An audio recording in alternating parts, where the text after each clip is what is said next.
शास्त्रातला विषय चित्राच्या द्वारे शिकतो. आणि मागच्या रविवारी आम्ही अशा पुस्तकं शिकलो ज्यांचं नाव बायबलमध्ये आहे, पण ते पुस्तकं बायबलमध्ये घेतले नाहीत. अशा अनेक ग्रंथ आहेत ज्यांचं नाव बायबलमध्ये मेन्शन केलं आहे, पण ते पुस्तकं बायबलमध्ये घेतले नाहीत. कॅनॉनायझेशनने त्या पुस्तकाला अनुमती दिली नाही, म्हणून ते पुस्तकं पवित्र शास्त्रात नाहीत. फक्त 66 पुस्तकं आहेत. ओके, त्याच्यामधला एक भाग असा की त्या बाकीच्या पुस्तकांमध्ये देवाविषयी, येशूविषयी उल्लेख नाही, म्हणून ते घेतले नाहीत. पण पवित्र शास्त्रामध्ये एक असं पुस्तक आहे, त्या पुस्तकात देवाचं, येशूचं, पित्याचं, पुत्राचं, पवित्र आत्म्याचं कोणाचंच नाव नाही, तरी देखील ते पुस्तक बायबलमध्ये आहे आणि त्या पुस्तकाचं नाव आहे एस्तेर. आम्ही 1 तारखेला याच्यातून थोडक्यात काही माहिती मिळवली. आम्ही 1 तारखेला संदेश दिला याच्यातून, पण आज काही गोष्टी स्पष्ट पाहूया थोडक्यामध्ये, थोड्या वेळामध्ये. आणि एस्तेरचं पुस्तक सेवकांच्या जीवनासाठी उत्तेजन आहे. आणि आज दिवसभरामध्ये आपण बऱ्याचशा काही गोष्टी पाहणार आहोत आणि आपण स्वतःला तपासायचं आहे, मी कोणत्या कॅटेगरीमध्ये बसतो. आपण ह्या पुस्तकाची सुरुवात करणार आहोत. आणि एस्तेर हे पुस्तक, एस्तेरच्या पुस्तकामध्ये पहिल्या अध्यायामध्ये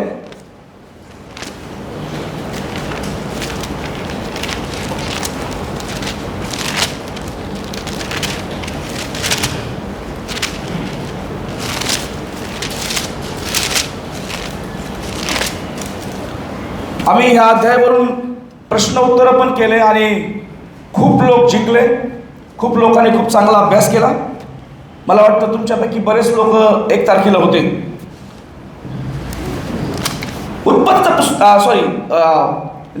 एज्राचं पुस्तक, नेहम्याचं पुस्तक आणि एस्तेरचं पुस्तक जेव्हा आम्ही याचा अभ्यास करतो तेव्हा आम्हाला इतिहासाच्या अनेक गोष्टी आमच्यासमोर स्पष्ट होतात.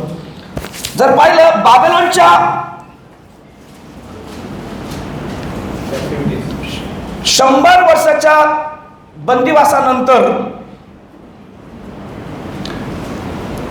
एस्तेर ही पर्शियन राजामध्ये गुलाम म्हणून नेण्यात आली. आणि एस्तेरचं हिब्रू नाव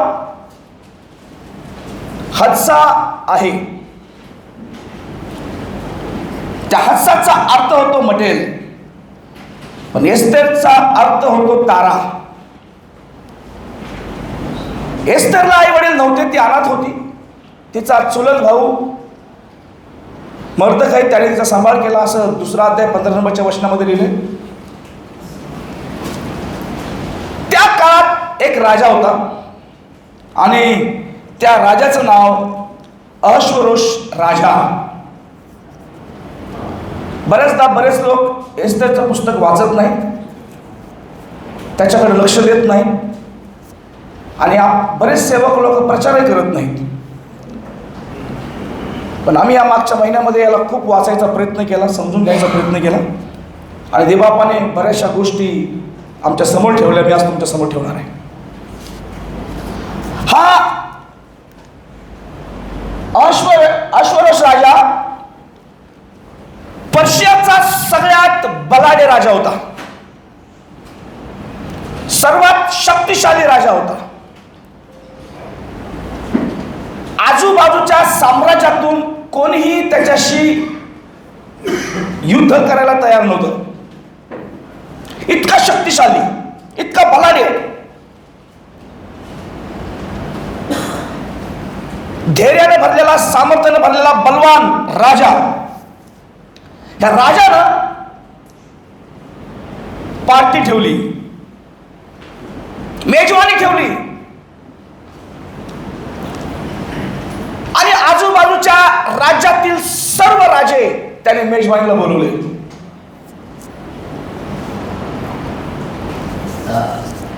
तिथल्या लोकांसाठी मोठी मेजवानी त्यांनी ठेवली. हे सुसन नावाचं महल खूप फेमस आणि प्रसिद्ध पर्शियामध्ये होतं. आणि जर आम्ही या राजाचं साम्राज्य जर पाहिलं तर आम्हाला बायबल सांगतं 127 प्रांतावर, देशावर त्याचं राज्य होतं. भारतापासून ते कुशापर्यंत. कुश हामाच्या कुळातून कुश देश, कुश म्हणजे साऊथ आफ्रिका, ॲडिस अबेबा तो देश निर्माण झाला. भारतापासून तर त्या कुशापर्यंत त्याचं राज्य होतं. आणि जवळजवळ 127 प्रांत त्या राजाच्या अंडरमध्ये होते.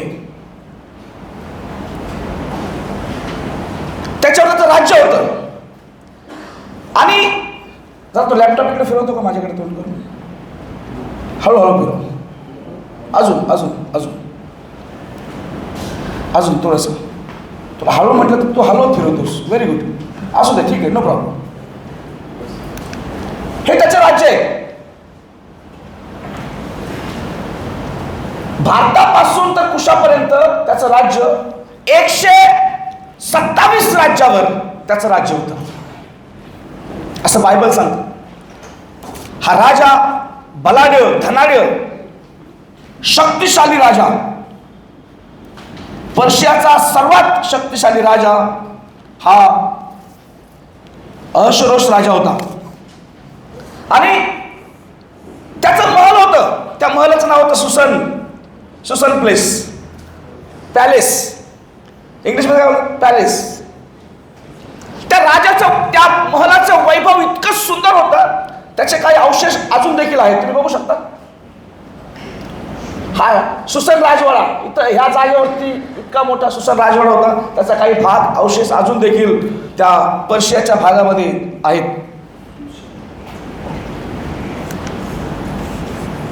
आतून बाहेरून फार सुंदर दिसणारं महल त्याला आजूबाजूच्या राजांना दाखवायचं होतं.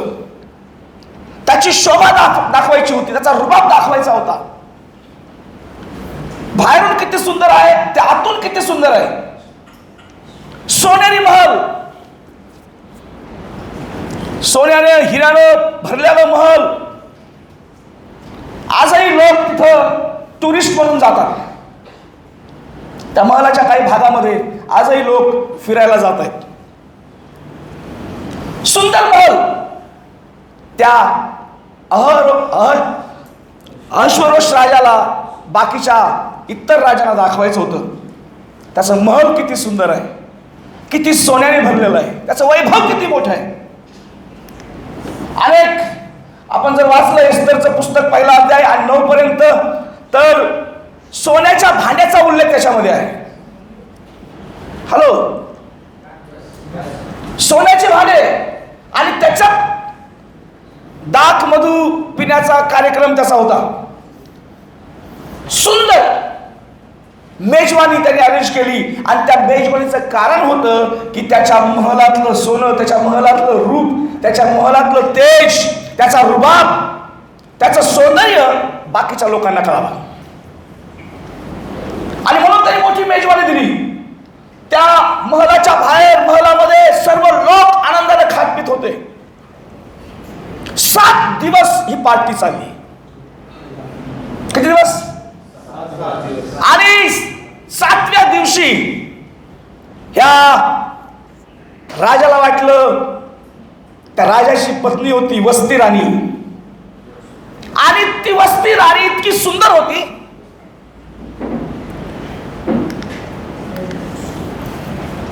हिचं नाव आहे वस्ती. सौंदर्यानं रूपवान, वस्तीचा अर्थच होतो सौंदर्य. सौंदर्यानं रूपवान, गुणानं भरलेली, दानानं भरलेली त्या राजाची राणी वस्ती. बाहेर सर्व राजवाडा लोकांनी भरला. आनंदानं लोक मेजवानीचा आनंद घेत आहेत. आणि शेवटच्या दिवशी राजानं सांगितलं, वस्ती राणीला बोलवा. एस्तरचं पुस्तक पहिला अध्याय आणि 11 वचनामध्ये तो म्हटला, राणीला मुकुट घालून बोलवा. त्या राजाला त्या राणीचं सौंदर्य, त्या राणीच्या मध्ये असलेली कला, गुण इतर राज्यातील लोकांना दाखवायची होती. देवाच्या लोकांनो, जेव्हा मी एस्तरचा अभ्यास करतो, हे वाचत असताना भले याच्यात देवाचा उल्लेख नाहीये, पण देवाचं अद्भुत काम ह्या एस्तरच्या पुस्तकामध्ये आहे. जो अहश्वेरोष राजा आहे तो देवाचं प्रतीक आहे, आणि जी एस्तर राणी आहे ती सेवकांचं प्रतीक आहे, आणि वस्ती राणी आहे ती आजच्या जगातल्या लोकांचं प्रतीक आहे. वस्ती राणी फार सुंदर, वैभवानं भरलेली, सौंदर्यानं भरलेली वस्ती राणी होती, आणि तिला राजानं बोलवलं, पाठवलं. पण त्या राणीनं राजाकडे येण्यास नकार दिला. एस्तरचं पुस्तक पहिला अध्याय 12 वचनामध्ये ती म्हणाली, तिनं येण्यास नकार दिला, ती आली नाही.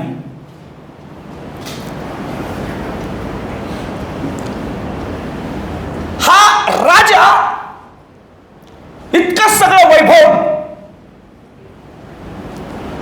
इतकं सगळं सौंदर्य इतर राज्यातील लोकांना दाखवत आहे, आणि त्याला त्याच्या पत्नीमधलं टॅलेंट, त्याच्या पत्नीमधले गुणधर्म, तिचं सौंदर्य त्याला लोकांना दाखवायचं आहे, ज्याच्यामुळे राजाची वाहवा होईल. पण त्या राणीने नकार दिला. तो अहश्वेरोष राजा त्याने राणीला बोलवलं, त्याने नकार दिला. देवाच्या लोकांनो, आज आमचा राजा, देवांचा देव, प्रभूंचा प्रभू अनेक लोकांना बोलवत आहे, सेवेला बोलवत आहे, त्यांना पाचारण करत आहे, पण हजारो लोक देवाच्या सेवेला नकार देत आहे.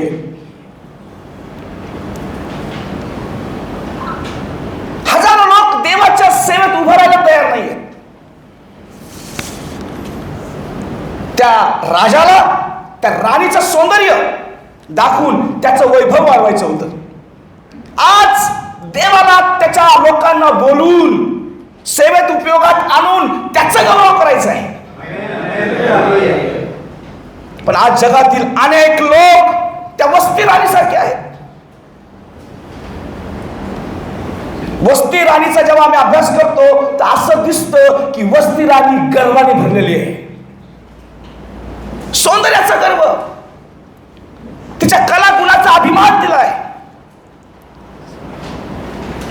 आणि तिच्या गर्वामुळे, तिच्या घमंडामुळे, तिच्या मीपणामुळे तिनं राजाला नाकारलाय. आज जगातले लोक त्यांच्यातल्या डिग्र्यामुळं, त्यांच्यातल्या काही सौंदर्यामुळं, त्यांच्या धनामुळं देवाच्या सेवेला नाकारत आहेत, इन्कार करत आहेत. देवाचा शब्द लोक ऐकत नाहीत. त्या राजाचा शब्द राणीला ऐकला नाही. देवाच्या लोकांनो, देवाच्या सेवकांनो, देवाचा शब्द ऐकायला आम्ही तयार असलो पाहिजे. देव प्रत्येकाला काहीतरी करायला सांगत आहे. त्या राणीचं लक्ष राजाच्या प्राधान्याकडे नव्हतं. तिने राजाला प्राधान्य दिलं नाही. तिला एक चांगलं पोझिशन होतं, चांगलं पद होतं. ती तिचं पद, तिचं पोझिशन, तिचं सिंहासन सोडायला तयार नव्हती. आज बरेच देवाचे सेवक, त्यांना वाटतं मी रेव्हरंड आहे, मी बिशप आहे, मी पास्टर आहे, मी सुवार्तेचं काम करू शकत नाही, हे फार खालचं काम आहे, हे लहान काम आहे, मला करायची गरज नाही. आपलं स्थान, आपलं पोझिशन आज बरेच सेवक लोक सोडायला तयार नाहीत. देवाच्या सेवकांनो, या वर्षाच्या सुरुवातीला देव आम्हाला त्या वस्ती राणीच्या जीवनातून शिकवत आहे की आम्ही देवाच्या आवाजाला, देवाच्या शब्दाला नाकारू नये. त्या राणीचं पोझिशन मोठं होतं, तिचं पद मोठं होतं.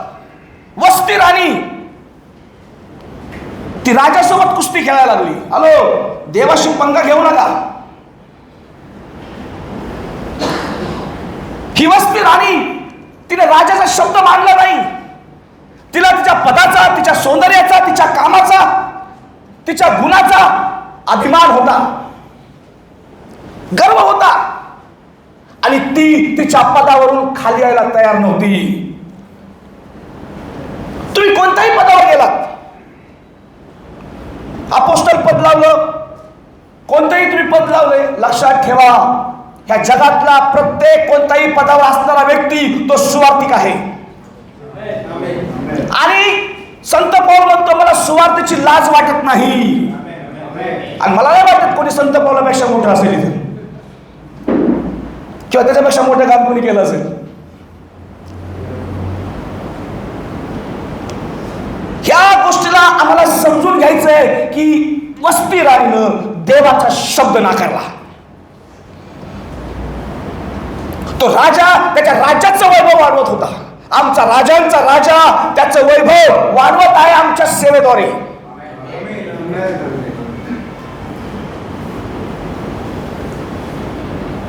तुमच्याकडे कोणत्या डिग्री आहेत, तुमच्याकडे कोणतं पद आहे, तुमचं नाव किती मोठं आहे, तुमच्याकडे किती लोक आहेत, ते महत्वाचं नाही. आम्ही आमच्या राजाचा किती आवाज ऐकतो आणि तो पाळतो ते महत्वाचं आहे. त्या वस्ती राणीनं राजाचं ऐकलं नाही, रिजेक्ट केलं, नकार दिला. तिचं पोझिशन, तिला असं वाटलं मी पण काही कमी नाहीये. पण राजा तो राजा असतो. देवाच्या सेवकांनो, देवाच्या लोकांनो, देव आम्हाला त्याच्या सुवार्तेच्या कामासाठी 2025 मध्ये आवाज देत आहे. आणि कोणी आवाजाकडे दुर्लक्ष करू नका. कोणी या आवाजाला मागे टाकू नका. आज हा देवाचा आवाज तुमच्यासाठी आहे.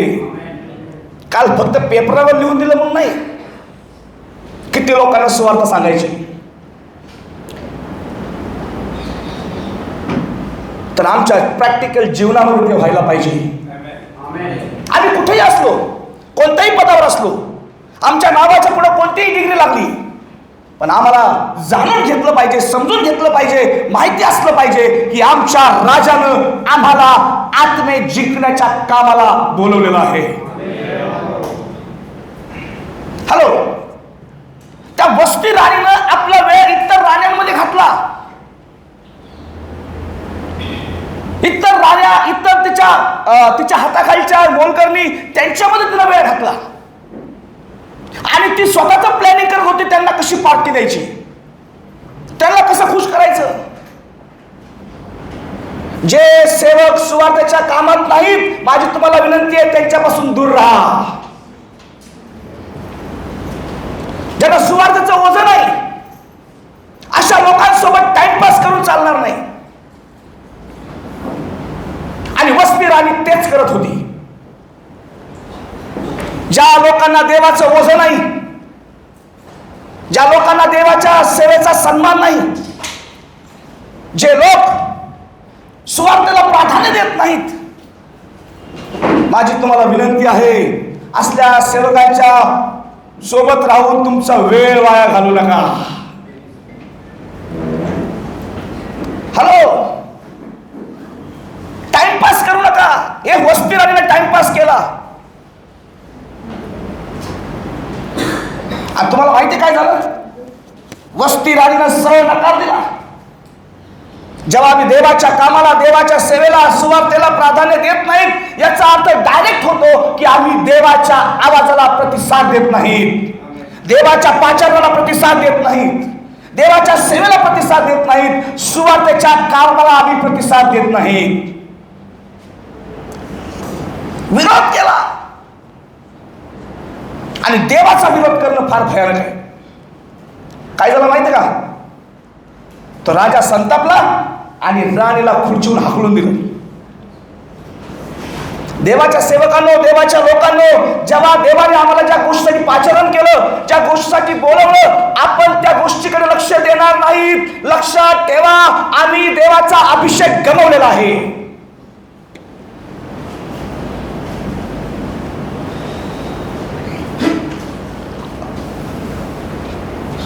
सामर्थ्य नाही, तो नुसताच बोलत आहे, तो नुसताच करत आहे. देवाची उपस्थिती त्या सेवकासोबत नाही, ज्याचं लक्ष ज्या पाचारणासाठी बोलवलंय त्या पाचारणाकडे त्याचं लक्ष नाही. तो आज इथून जाण्याच्या अगोदर तुम्हाला आठवायचं आहे, देवाने तुम्हाला मला कोणत्या कामासाठी पाचारण केलंय, कोणत्या कामासाठी आम्हाला आवाज दिलाय आणि आम्ही कोणत्या कामात आहोत. Don't waste your time. वस्ती राणी नावाजलेली, प्रसिद्ध, सुंदर, दानानं, गुणानं, वरदानानं भरलेली. आज अनेक सेवक दानानं, गुणानं, वरदानानं भरलेले आहेत, नावाजलेले आहेत, पण त्यांचा देव त्यांना आवाज देत आहे. वस्ती राणीला राजाने आवाज दिला आणि तिने नकार दिला. तुमचा राजा तुम्हाला पुन्हा त्याच्या ऐश्वर्यासाठी आवाज देत आहे, त्याच्या कामासाठी आवाज देत आहे. माझी विनंती आहे, दुर्लक्ष करू नका. ह्या 25 मध्ये तुमचे कान त्याच्या आवाजाकडे असू द्या. ज्याच्यासाठी तुम्हाला त्यांनी बोलवलंय, ज्याच्यासाठी तुम्हाला पाचारण केलंय. हॅलो, 2025 मध्ये हिमतीनं सेवा करायचं वर्ष आहे. त्याची अनुमती नाही ना स्वर्गातल्या पित्याची. ह्या जगातला कोणताच माणूस तुझ्या केसाला पण धक्का लावू शकत नाही. आणि ज्याचा सताव होईल तो जगात प्रसिद्ध होईल. ख्रिसमसला आमच्या मुखेचा विरोध झाला, तुम्हाला माहित नाही तो किती प्रसिद्ध झाला. आमच्या ग्रुपमध्ये, स्पॉन्सर ग्रुपमध्ये तो फार प्रसिद्ध झाला. सगळे मला फोन करत होते, काय झालं, मला मलाच माहित नाही काय झालं. नंतर मी मेसेज वाचला त्याचा, आळशीच्या लोकांनी त्याला कोणीतरी विरोध केला म्हणून. पण तो किती प्रसिद्ध झाला, किती लोकांनी प्रार्थना केली, लोक त्याच्यासाठी उभे राहिले. म्हणून त्याला म्हणलं तू आज ये. तो धुळ्यावरून इथे आला. हॅलो देवाच्या सेवकांनो, 2025 वर्ष हे देवाचा आवाज ऐकून त्याच्याकडे लक्ष लावण्याचं वर्ष आहे. ज्या गोष्टीसाठी आम्हाला पाचारण केलं त्या मुद्द्यावर येण्याचं वर्ष आहे. ज्या कामासाठी देवाने बोलवलं त्या कामात व्यस्त राहण्याचं वर्ष आहे, जेणेकरून देवाचं गौरव होईल. त्या राजानं अख्खं महल सजवलं, सोन्यात चांदीनं मडवलं, अनेक राज्यातले राजे राणी बोलवले, मोठे अधिकारी बोलवले आणि त्या सगळ्यांच्या समोर त्याला त्याच्या पत्नीला, त्या वस्तीला प्रेझेंट करायचं होतं. तिचं रूप दाखवायचं होतं, तिचं टॅलेंट दाखवायचं होतं आणि त्याने तिला बोलवणं पाठवलं आणि वस्तीने नकार दिला.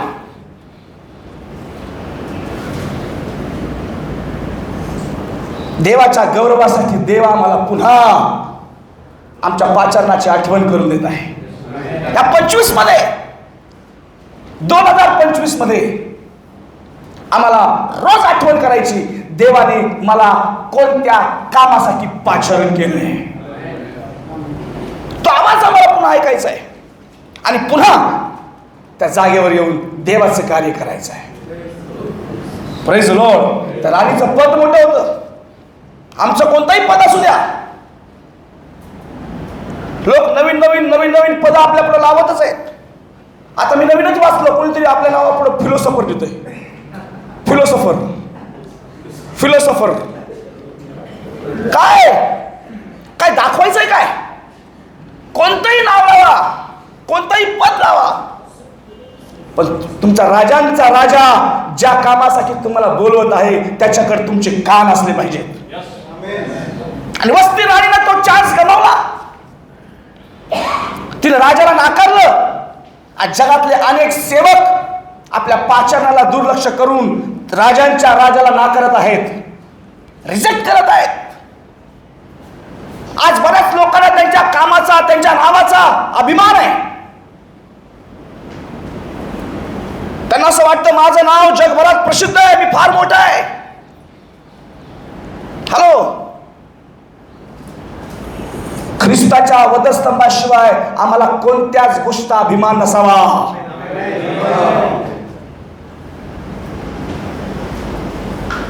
हॅलो, आम्हाला ख्रिस्ताचा वधस्तंभ गाजवण्यात अभिमान असला पाहिजे, असं संत पौल म्हणतो. राईट.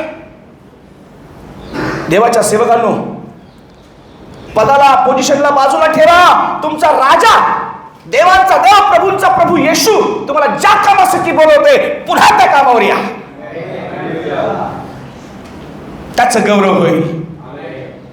आज या वर्षाच्या सुरुवातीला आमच्यासाठी उघड देबापाचं आव्हान आहे, उघड कॉलिंग आहे. आठवा, देवाने आम्हाला कशाला पाचारण केलंय. वस्ती राणीनं गर्वाने भरून, अभिमानानं भरून तिनं तिच्या राजाला नकार दिला. जो देवाच्या पाचारणाला नकार देतो तो कधीच त्या पदावरून बाजूला काढलेला आहे.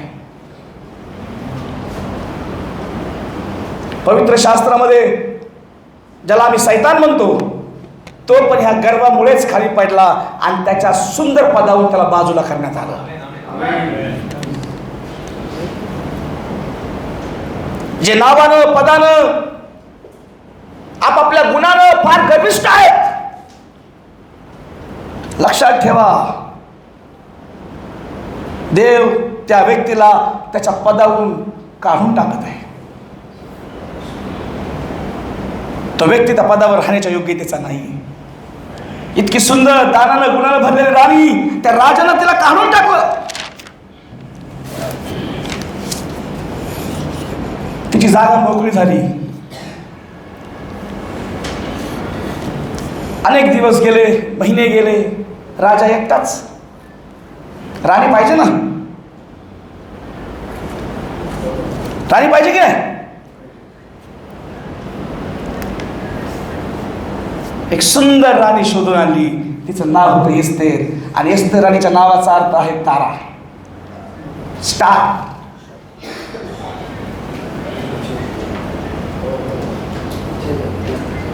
आणि शास्त्र सांगतं, इतरांना धार्मिकतेचा मार्ग दाखवणारे ताऱ्याप्रमाणे चमकतील. काल जर तुम्ही आकाशात पाहिलं असेल, चांद और चांदनी साथ में थी. मला माहित नाही किती लोकांनी पाहिलं. त्या ताऱ्याकडे बघून मला ते मागे लोक आठवले. ते कसे ताऱ्याचा अभ्यास करणारे होते, त्यांना अगोदरच माहिती होतं. त्यांचा गुरु ताऱ्याचा अभ्यास करणारा तो सांगत असेल ना, असं येणार आहे खगोलशास्त्रज्ञ, म्हणून त्यांना पण माहिती होतं. आणि म्हणून ते त्या ताऱ्याचा, त्यांना कळाला हा वेगळा तारा आहे. त्याच्या पाठीमागे गेले आणि त्यांना येशू भेटला 2 वर्षांनी. एस्तेरचा अर्थ आहे तारा.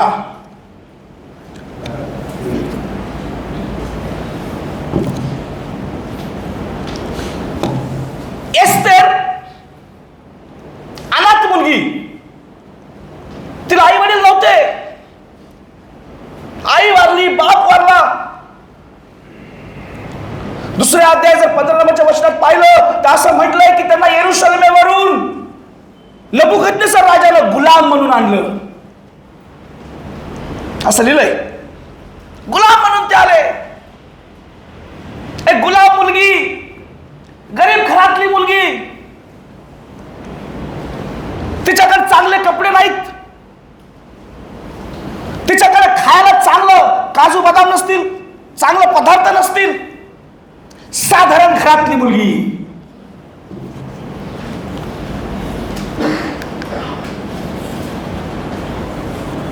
जेव्हा राजाने सांगितलं, एस्तेरचं पुस्तक 2 अध्याय 2 ते 4 मध्ये सर्व जगातल्या सुंदर मुली राणी होण्यासाठी शोधून आणा, तेव्हा त्याच्या खोजाने शोध लावला आणि जगातल्या सगळ्यात सुंदर मुली, त्याचं ट्रेनिंग सुरू झालं. जगात मिळवण्यासाठी त्या राजाच्या दरबारात येत होती. चांगल्या घरातल्या, रिच घरातल्या मुली राजाची राणी व्हायला येत होत्या. प्रत्येक जण आपलं नशीब आजमावत होती. प्रत्येकीला वाटायचं की मला हे सौभाग्य मिळावं की मी त्या राजाची राणी व्हावी. अनेक मुली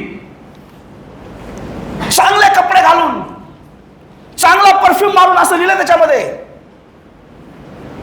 चांगली तयारी करून, सजून धजून त्या राजासमोर येत होत्या. ह्या एस्तेरचा नंबर यायला 3 महिने लागले. विचार करा किती मुली राजानं पाहिल्या असतील. आणि राजासमोर काय अशा कोणी पण येणार नाही. आमच्या भारतामध्ये विश्वसुंदरी अवॉर्ड असतो. अनेक हिरोईन त्यांना विश्वसुंदरी अवॉर्ड मिळाला. जर तुम्ही पाहिलं त्या विश्वसुंदरी होण्यासाठी त्यांचं प्रेझेंटेशन कसं असतं, सौंदर्य दाखवण्याचं, ते आपलं रूप दाखवायचा प्रयत्न करतात, कारण त्यांना नंबर 1 व्हायचं असतं. तसंच हजारो मुली त्या राजाची राणी व्हायला येत होत्या, नशीब आजमावला येत होत्या. प्रत्येक जण प्रयत्न करत होतं की आम्ही त्या राजाच्या पसंतीस पडावं. हजारो मुली त्या राजाच्या महलाच्या बाहेर स्वतःचं प्रिपरेशन करत होत्या. असं लिहिलं शास्त्रामध्ये की त्यांना तयार करायचे, चांगलं अन्न खायला द्यायचे, जेणेकरून त्या राजासमोर चांगल्या प्रकारे प्रेझेंट होतील. बरोबर आहे. अनेक मुली त्या राजासमोर आल्या. राजानं हजारो मुली बघितल्या, पण राजाला काही फरक नाही पडला. अनेक मुली त्याने नाकारल्या. एस्तेरचा नंबर 3 महिन्याने आला. किसा चुलत भाऊ मर्दकाय म्हटला, तू जा.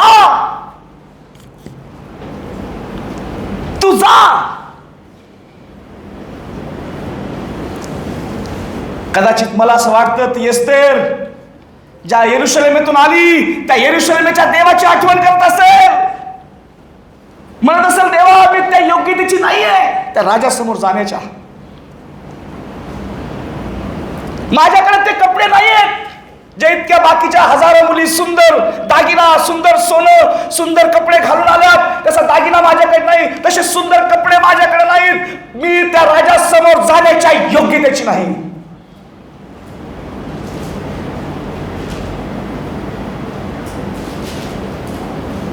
तुम्हाला माहित आहे, जेव्हा एस्तेर गेली ना,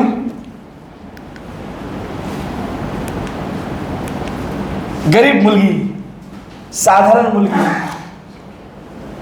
तेव्हा ब्युटी पार्लर नव्हतं. मला माहित नाही होतं की नव्हतं, काहीतरी असं त्यांचं नटायचं साधन. पण एस्तेर आहे त्या स्थितीमध्ये आपल्या गरिबीच्या परिस्थितीमधून होईल तेवढं तयार होऊन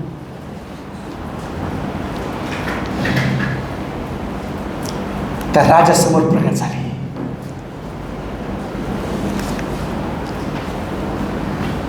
दुसरा अध्याय 15 नंबरचं वचन जर तुम्ही वाचलं, शेवटचा भाग, त्या राजाला हजारो मुली पाहिल्या, त्याला काय नाही वाटलं. पण जेव्हा त्याने एस्तेरला पाहिलं त्याच्या हृदयाला ठग झालं. त्याला ती एस्तेर आवडली. कारण ती एस्तेर या औरोश राजाला भेटण्याच्या अगोदर ती राजांच्या राजाला भेटून आली.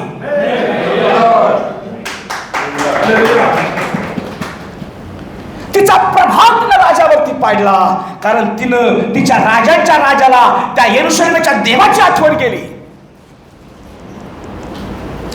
गुलाम मुलगी, साधारण मुलगी, चांगले कपडे नाहीत, चांगला दागिना नाही, पण राजा तिला पाहताच तिच्या प्रेमात पडला. कारण ती अगोदर देवांचा देव, राजांचा राजा त्याच्याजवळ बसून ती आली होती. आणि त्याच्यामुळे तिचा प्रभाव त्या राजावर पडला. किती लोकांना असं वाटतं, जी मी सेवा करतो, जो मी संदेश सांगतो, जो मी प्रचार करतो, जे माझं कार्य आहे ते जगावर प्रभाव टाकणार असलं पाहिजे. तुम्ही कसं दिसता ते महत्वाचं नाही, तुमच्याकडे चांगले कपडे आहेत की नाही ते महत्वाचं नाही, तुमचं घर स्वतःच आहे की नाही ते महत्वाचं नाही. ह्या जगावर जर तुमचा प्रभाव पाडायचा असेल तर तुम्हाला राजांच्या राजाजवळ बसलं पाहिजे. एस्तर पार्लर मध्ये नाही गेली चमकायला, ती देवाजवळ बसली आणि देवाचं तेज कदाचित तिच्यातून निघालं असेल आणि त्या राजाला दिसला असेल. हॅलो, एस्तर राणी साधारण गरीब घरातली अनाथ मुलगी, बिना आई बापाची मुलगी, तिला सांगणारं कुणी नव्हतं, बाई हा ड्रेस घाल, तू हे कपडे घाल, ही मोरणी घाल, ही नथ घाल, असा पदर डोक्यावर घे, हे कपडे घाल, कुणीच सांगणारं नव्हतं. चुलत भावाच्या घरात लहानची मोठी झालेली अनाथ एस्तर राजाला आवडली. देवाच्या लोकांनो, आम्ही किती साधे आहोत, आम्ही कसे आहोत त्याच्यापेक्षा हे महत्वाचं आहे, आम्ही आमच्या देवाजवळ कसे बसतो, किती वेळ बसतो. समजतं तुम्हाला? 2025 मध्ये जर तुम्हाला महाराष्ट्रावर प्रभाव टाकायचा असेल, तुम्हाला राजांच्या राजाजवळ बसलं पाहिजे. हॅलो, त्या वस्तीराणीसारखा टाइमपास नाही केला, दुसऱ्यांसोबत वेळ नाही घातला, तिने राजांच्या राजाजवळ वेळ घातला आणि जगातली सर्वश्रेष्ठ राणी ठरली.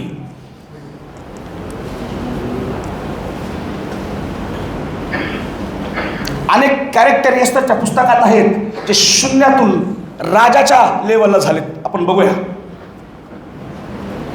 एस्टर राजासमोर प्रगट झाली, राजा ती आवडली. तुम्हाला माहित आहे राजा बघून किती खुश झाला. राजा तिला म्हणतो, एस्टर तुला काय मागायचंय माग. तू जर मागितलंस ना तुला अर्ध राज्य नाही, भाकर नाहीत. अरे हाय वाटतं तुला आताच विचारायचं होतं का. खाण्याकडे लक्ष नका देऊ.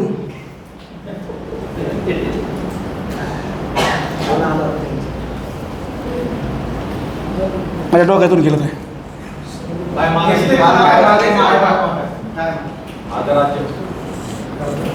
राजा म्हटलं, माग तुला काय मागायचंय.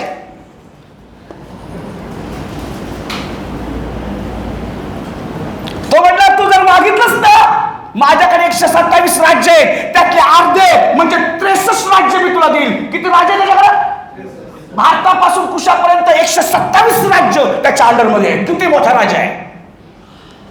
तो म्हणतो याच्यातले अर्धे राज्य म्हणजे 63 राज्य मी तुला देऊन टाकेल. हॅलो, ती राणी पण लय हुशार.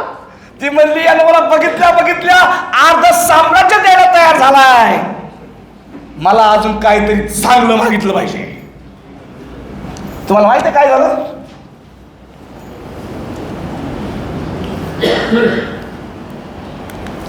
ती एस्टर, तिचा जो मेन मुद्दा होता, देव तिला ज्या कामासाठी उपयोगात आणत होता त्या कामाकडे ती गेली. ते काय काम आहे आपण बघूया. तो राजा म्हटला तिला, माग तुला काय मागायचंय. तुला अर्ध राज्य देईल मी. जेव्हा तुम्ही देवाच्या पसंतीस उतरणारे काम करता ना, त्या राजाच्या राजावर बसताना, देव तुम्हाला भारत देश तर आहेच पण अनेक राज्यात घेऊन जाईल.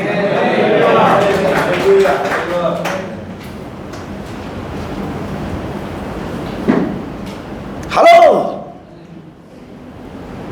अनेक राज्यांचा अधिकारी देव तुम्हाला बनवेल.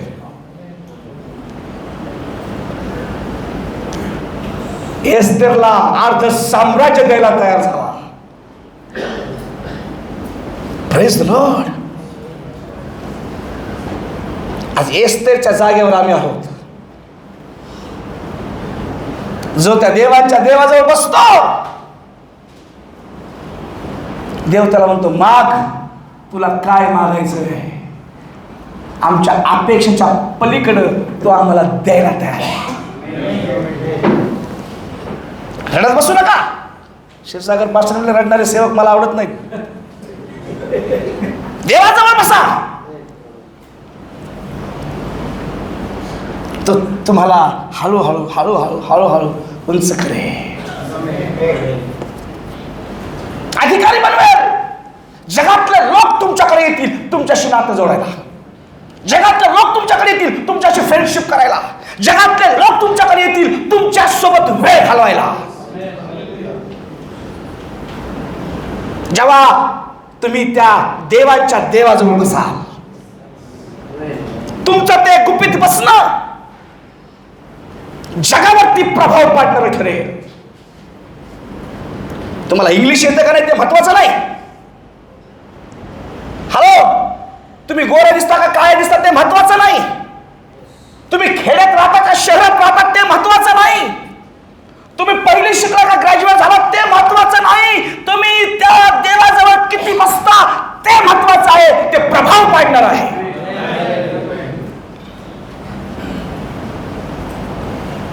आज बऱ्याच लोकांना प्रार्थना करायला वेळ नाही. झोपायलाच 2 वाजतात, उठायला 9 वाजतात. कठीण आहे. 2 ते 2, रात्री 2ला झोपायचं, सकाळी 2ला हो. रॉंग. असे लोक कधीच जगावर सोडा हो, कुटुंबावर पण प्रभाव पाडणार नाही. उदाहरण बक्षिसांची बुद्धीचे आत लक्षात घ्या. देवाचं वचन आज आमच्याशी बोलत आहे. झोपू नका. तुमची झोप उडाली पाहिजे. जर तुमच्या जीवनात आशीर्वाद नाहीत, जर तुमचा प्रभाव लोकांवरती नाही, तुमच्या मंडळीतले लोक तुम्हाला विचारत नाहीत, तुमच्या कुटुंबातले लोक तुम्हाला सन्मान देत नाहीत, तुमची झोप उडायला पाहिजे. जगायचं म्हणून जगू नका. काही काम होत नाही म्हणून सेवा करायची म्हणून करू नका. हॅलो, जगावरती प्रभाव पाडणारे लोक व्हायचं असेल, मंडळीवर प्रभाव पाडणारे व्हायचं असेल, जगातल्या अनेक बुद्धिमान लोकांवर प्रभाव पाडणारे व्हायचं असेल, तर आम्हाला त्या राजांच्या राजाजवळ बसणं गरजेचं आहे. या 2025 मध्ये निर्णय घ्या. मोठ्या पहाटे उठून त्याच्या चरणाजवळ मी बसणार. हॅलो, तुम्ही गुपित बसा, उघड प्रसिद्ध व्हाल. गुपित गुडघे टेका, तो मोठ्या स्टेजवर तुम्हाला उभं करेल. हॅलो, देव त्याच लोकांचा प्रभाव लोकांवर पाडतो जे त्याच्यासोबत बसतात. एस्तेर राणी तशी होती. तिला अनेक लोकांनी सांगितलं, एस्तेर जाऊ नकोस, तू गरीब आहेस, तुझे कपडे मॉल मधले नाहीयेत. मॉल बरे मोठे मोठे मॉल आहेत. तुझ्याकडे सोनं नाहीये, तुझ्याकडे चांगल्या चपला नाहीयेत, तू जाऊ नको, तू काही कामाची नाहीस. अनेक लोक तिला बोलले असतील, आम्हालाही बोलत असतील, अरे तुझ्याकडून काय होणार आहे, आणि तुला काय येतंय, आणि तुझ्याकडे कुठे डिग्री आहे बायबल कॉलेजची, आणि तू कुठे सेवा करायला चालला, जा का आम्हाला. वेगवेगळ्या माध्यमातून कदाचित लोक तुमच्याविषयी असा विचार करत असतील, हा काय कामाचा सेवक नाहीये, बिनकाम्या सेवक आहे, लोक म्हणत असतील. एस्तेरला पण असंच म्हटले, पण तिनं त्या राजाला भेटण्याच्या अगोदर त्या राजांचा राजा, देवांचा देव, प्रभूंचा प्रभू त्याला भेटली आणि सगळ्यांचे तोंड बंद केली. मी तसाच होतो.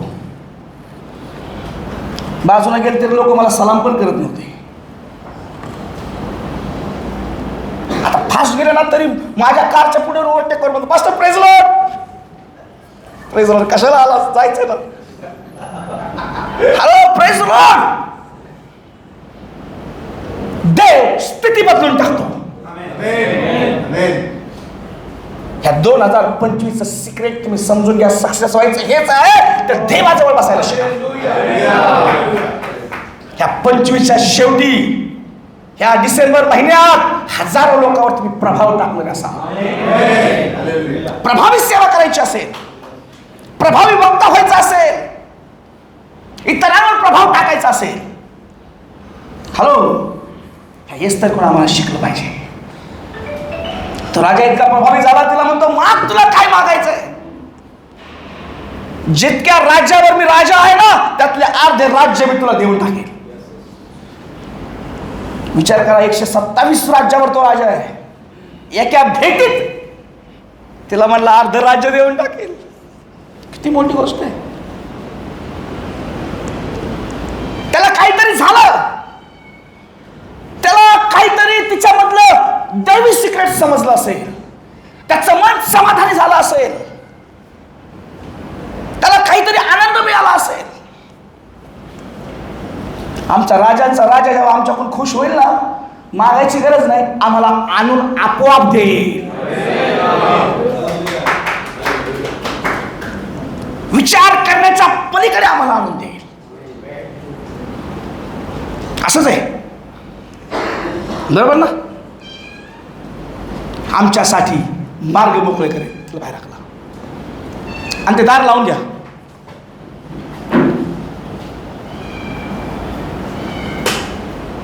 देवाचं ते दार लावून घ्या ना. कांबळे साहेब, दार लावून घ्या.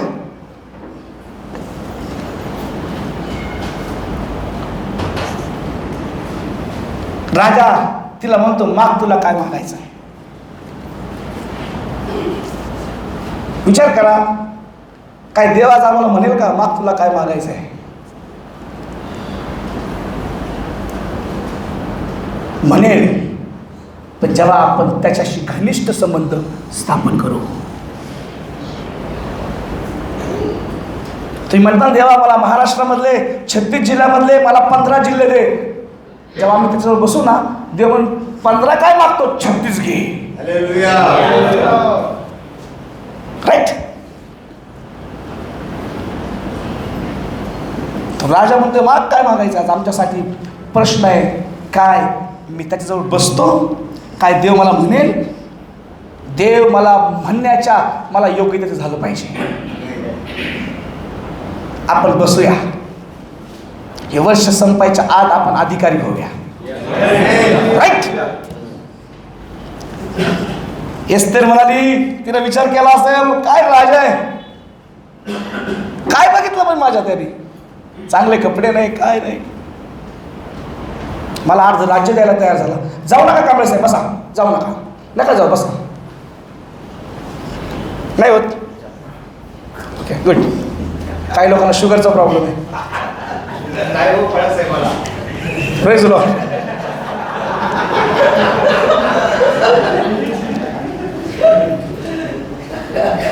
ती राणी फार हुशार. ती काय म्हणली माहिती आहे का राजाला, 5वा अध्याय 4थं वचन. एस्तेर म्हणाली, महाराज तुम्ही मला द्या अर्ध राज्य, पण त्याच्या आधी माझ्या घरी जेवायला या. मी माझ्या हाताने काळं कालवण बनवेल, बाजरीच्या भाकरी बनवेल, तांबडा पांढरा बनवेल, प्लीज. काय देईन बिचारी झोपड्यात. किती माणूस मोठा झाला तर भाकरच खाईल ना, कसं ना खाईल. हॅलो, ती राणी हुशार एस्तेर काय म्हणली, राजा माझ्या घरी जेवायला या. दिले का सर, काहीतरी बनवते तुमच्यासाठी चांगलं, या. ती म्हणजे एकटे येऊ नका. हा बसला ना कोपऱ्यात, तो ऐकतोय ना सगळं काय काय, त्याला घेऊन या. ह्या एस्तेरच्या रोल मधला हा विलन आहे. हा हामान. यांनीच ठरवलं सगळ्या यहुद्यांना मारायचं. यांनीच ठरवलं, यांनीच मोठा गेम केला. आणि याच्यामुळेच देवाने एस्तरला उपयोगात आणलं.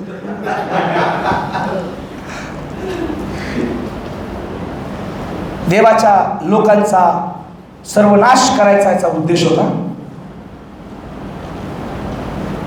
देवाच्या लोकांना वाचवण्यासाठी देवाने एस्तरचा उपयोग केला आहे. लक्षात ठेवा, आज हामानासारखा सैतान जगात फिरत आहे, लोकांना नरकाकडे घेऊन चालला आहे. आणि त्या हजारो लोकांना वाचवण्यासाठी देव तुम्हाला बोलवत आहे, मला बोलवत आहे. ह्या पुस्तकाचा हाच खरा उद्देश आहे. एस्तरच्या पुस्तकात देवाचं नाव नाही ना, पण देवाच्या लोकांना वाचवायची योजना देवाच्या हातात आहे, देवाकडे आहे. आणि म्हणून देवाने एस्तरला उपयोगात आणलं. देवाचं नाव सायलेंट आहे पुस्तकामध्ये, पण देवाचं कार्य फार जबरदस्त आहे या पुस्तकामध्ये. समजतं का तुम्हाला एस्तरचं जीवन? ही यरूशलेमची, त्या बेथलेहेमाची गुलाम म्हणून आणलेली मुलगी त्या राजाला म्हणते, माझ्या घरी जेवायला या, काहीतरी कढी आमटी बनवते या. आणि म्हणली येताना त्या हामानाला पण घेऊन या. राजा म्हणतो, कुठे हामान? इथं आहे बरे, काय लपलास? ठीक आहे, तू पण चल.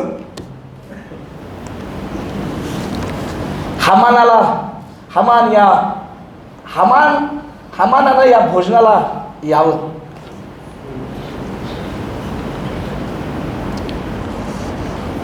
जगातल्या लोकांना दुष्टाच्या चालीपासून वाचवण्यासाठी देव आम्हाला बोलवत आहे. देवाचा हाच उद्देश आहे. अख्ख्या पवित्र शास्त्रामध्ये उत्पत्तीपासून प्रगटीकरणाच्या शेवटच्या वचनापर्यंत देवाचा एकच उद्देश आहे की लोक नरकापासून वाचले जावे.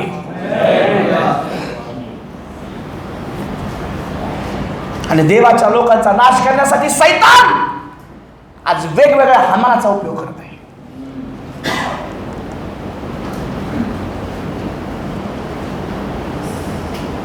देवाच्या लोकांना माझी विनंती आहे, देवाचा उद्देश पूर्ण होण्यासाठी उपयोगात या.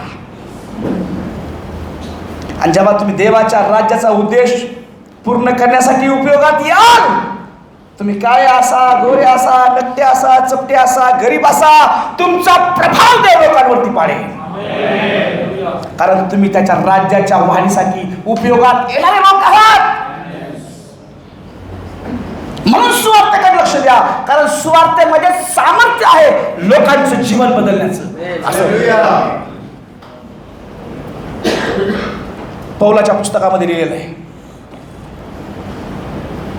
राईट? काय देवाचा उद्देश आहे? त्याचे लोक वाचले जावे. भारतातला प्रत्येक माणूस त्याच्यासाठी प्रभू येशूने रक्त सांडवलं आणि तो येशूच आहे, तो देवाचा आहे. आणि हे लोक नरकात जाऊ नये ही देवाची इच्छा आहे. म्हणून देवाने एस्तरच्या जागेवर आज आपल्याला ठेवलंय, तुम्हाला आणि मला ठेवलंय.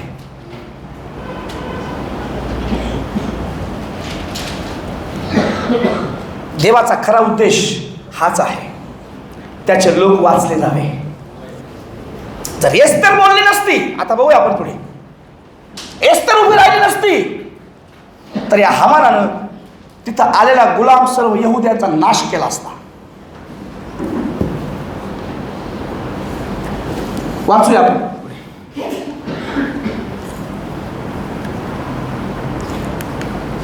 एस्तर 5वा अध्याय 3 ते 5. तेव्हा राणी म्हणाली, बघा, जेव्हा राजा घरी जन्माला आला, हा हामान आला, त्या जेवणावर तुटून पडला.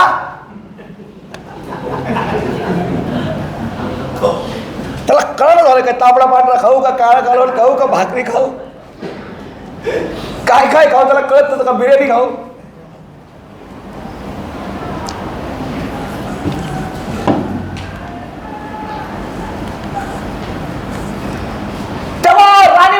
राजा, तुला मी आवडत असेल आणि तुझी मर्जी असेल तर कृपा करून मला जगू दे, माझ्या लोकांनाही जगू दे, एवढेच माझे मागणे आहे.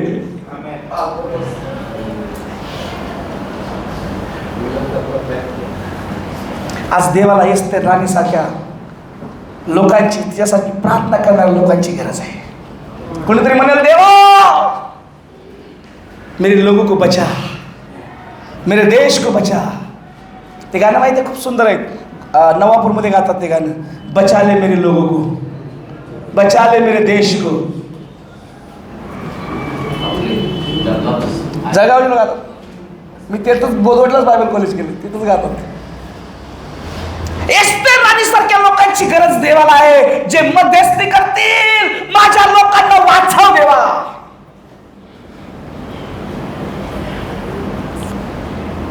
माझी तुम्हाला विनंती आहे, सकाळी उठल्यावर तुमच्या प्रार्थनेमध्ये 5 मिनिटं असे ठेवा, जे तुम्ही भारतातल्या लोकांसाठी म्हणाल, माझ्या लोकांना वाचव देवा, माझ्या देशाला वाचव.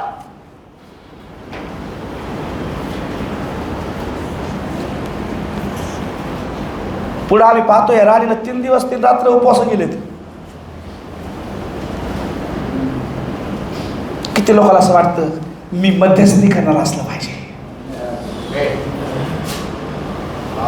रडा लोकांसाठी. तुम्हाला एक सिक्रेट सांगू का?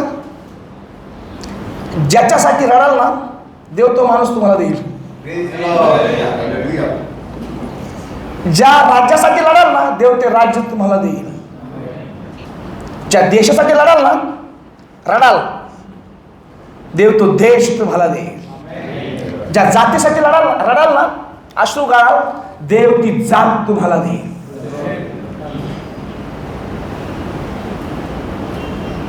मध्यस्थी करणाऱ्या लोकांची गरज देवाला आहे.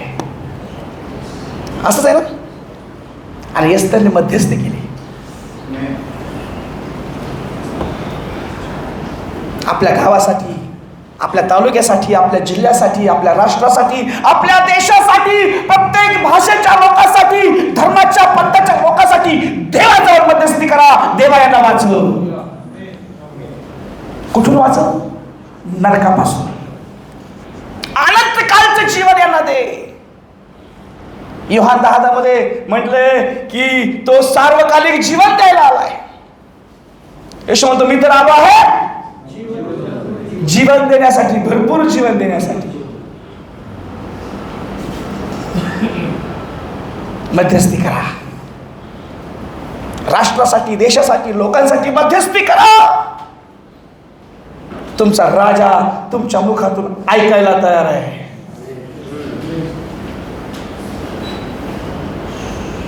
आज देवाला एस्तेर राणीसारखे मध्यस्थी करणारे लोक पाहिजेत.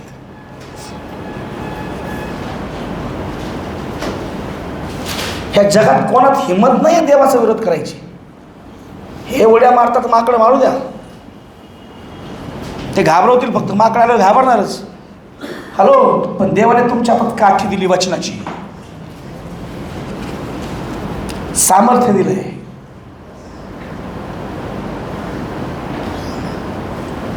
हॅलो, देव त्याचा उपयोग करणार आहे लोकांना वाचवण्यासाठी. राजा म्हटला, माग काय मागायचंय? धन सोनं नाही मागितलं.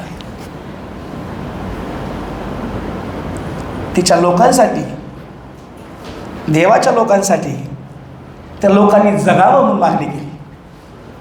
काय विनंती आहे ना, काय रिक्वेस्ट आहे.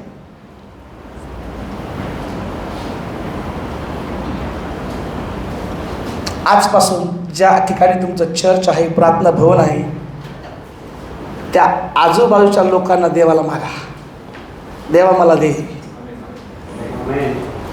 ज्या मार्केटमध्ये तुम्ही भाजी घ्यायला जाताना मला देवा, हा मार्केटचे लोक मला दे. प्रार्थना करा. अशी वेळ येईल ना, लोक म्हणतील पास्टर आले, पास्टर.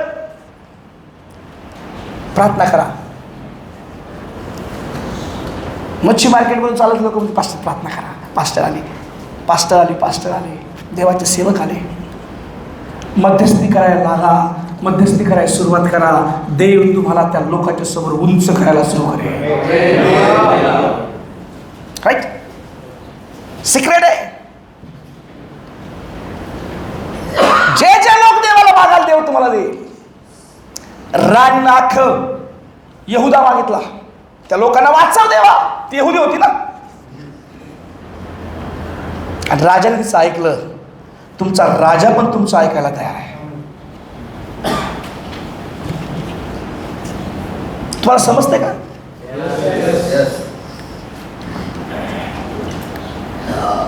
चार नंबरचं वचन. हे गुगलचं बायबल आहे, याच्यात ट्रान्सलेशन बरोबर नाही. मराठीत वाचा का? 5वा अध्याय वाचा ना. 7वा अध्याय बरं वाचा. 7वा अध्याय. मला माफ करा, ते टाकताना मी रात्री घरी 11 वाजता गेलो, मग करत बसलो, मला 2 वाजले. ते राहून गेलं घाईमध्ये करायचं. माफी असावी. माझा व माझ्या लोकांचा विध्वंस, संहार व नायनाट व्हावा या हेतूने आमची विक्री होऊन चुकली आहे. हा, आम्ही केवळ दासदासी व्हावे ह्या हेतूने आमची विक्री झाली असती तर मी गप्प बसले असतो. हा, तरी त्या स्थितीतही त्या वैऱ्याला राजाच्या नुकसानीची भरपाई करता आली नसती. बस. ती राणी राजासमोर ठेवत आहे.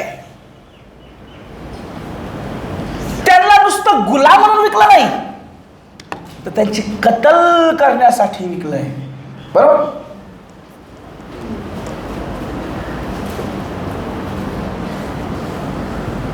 राजा काय म्हणतो? वाचा पुढे.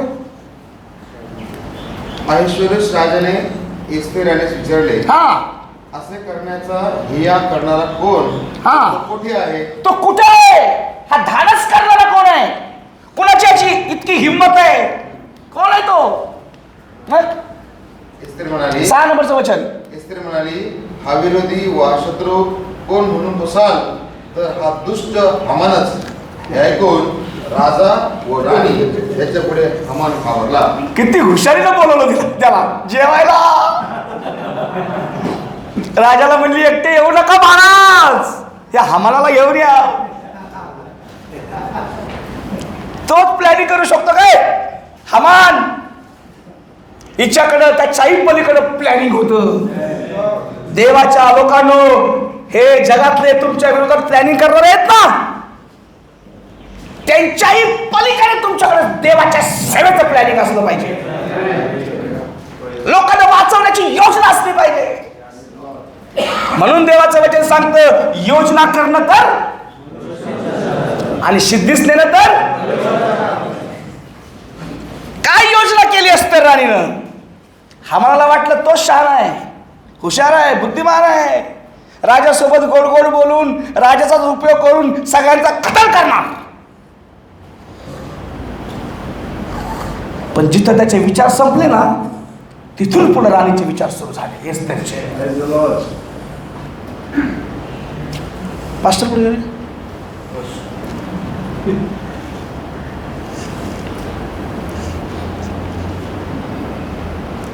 कोण आहे तो माणूस? कोण नाही म्हणजे हातात तुमच्या बाजूला खातो ना, दोन होता हा मान.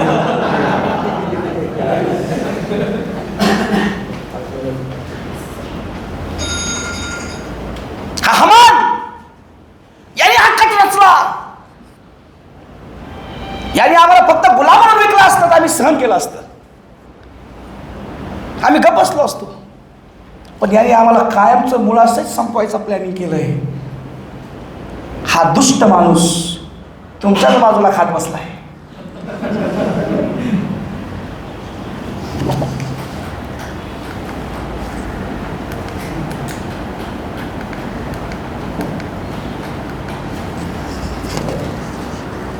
राजाला आला राग,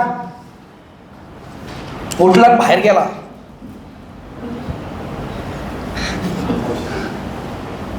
आता राणी होणार आहे, त्याची बायको होणार आहे, त्याची पत्नी आहे, वधू आहे त्याची. तुम्ही आणि मी देवाची वधू आहोत. चर्च देवाची वधू आहे. आणि वधूच्या विरोधात केलेलं प्लॅनिंग करणारा, प्लॅनिंग करताना त्याचं काय खरं नाही.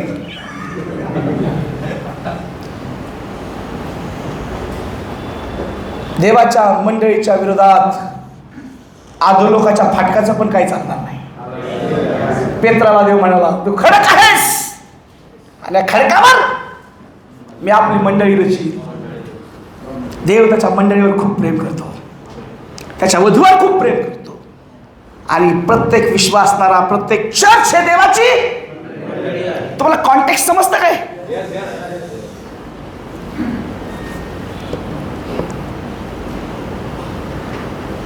तो देव आहे. काय झालं माहिती आहे? जेव्हा राजा परत आत आला ना, हा हामान त्याच्या खाटाच्या बाजूला.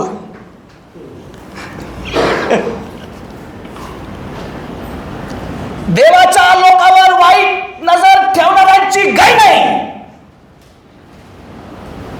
राजा मला माझ्या राणीच्या बाजूला उभा राहिलास का तू? है ना असं त्याला वाईट नजर टाकतोस.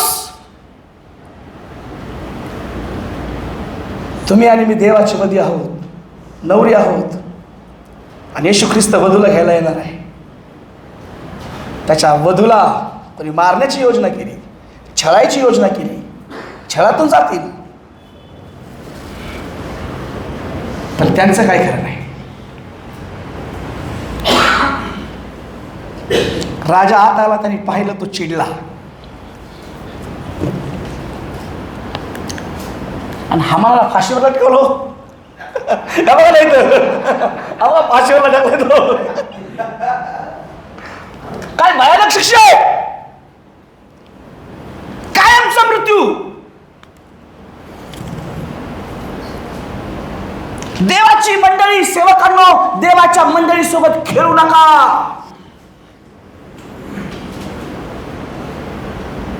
देवाच्या मंडळी सोबत टाइमपास करू नका. जो देवाच्या मंडळी सोबत खेळतो, देवाच्या मंडळीला देवाचं वचन शिकवत नाही, देवाच्या मंडळीला देवामध्ये वाढवत नाही, देवाच्या मंडळीला देवाच्या राज्याविषयी सांगत नाही, ह्या जागेवर यायची वेळ आहे. देव म्हणाल, तू कोण आहे, मी तुला ओळखत नाही, चल निघ. हामान त्याच्या राज्यातला, त्याचा कारभारी, एक खोजा.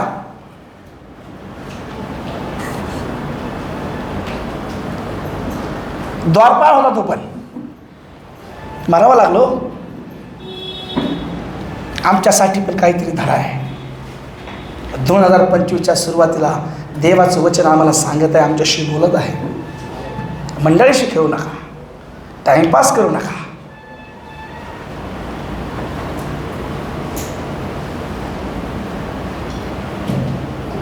देवाची इच्छा आहे. येशू ख्रिस्त म्हणतो, जे काही मी तुम्हाला आज्ञा पिलं त्यांना पाळावायला शिकवा. मत्ती 28 मधून आम्हाला लोकांना पाळायला शिकवायचं आहे, सेवेला पाठवायचं आहे. या म्हणू नका चर्चमध्ये, या, जा मला चर्चमधून आणि नवीन चर्च सुरू करा.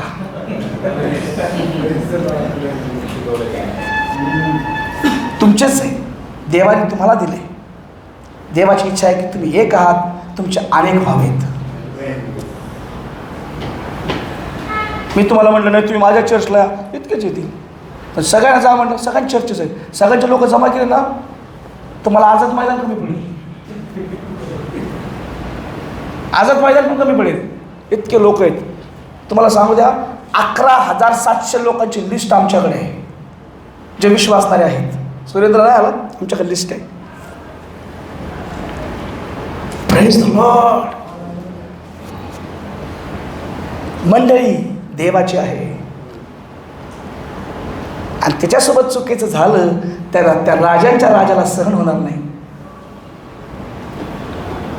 म्हणून आपण मंडळीचा आदर करू, देवाच्या राज्यात वाढू, देवाचं वचन नीट सांगणार हो, देवाच्या पसंतीस पडणारा कामकरी हो. देवाने मला वचन दिले फिल्माच्या पुस्तकातून जानेवारीच्या महिन्यात. 2025 वर्ष हे देवाच्या पसंतीस पडणारं वर्ष आहे. आम्ही डिक्लेअर केलं 2025 मध्ये देवाच्या पसंतीस पडणारच काम करायचं. राईट. पुढे जागा आपण. हामान लटकवलं त्याला फाशीवर.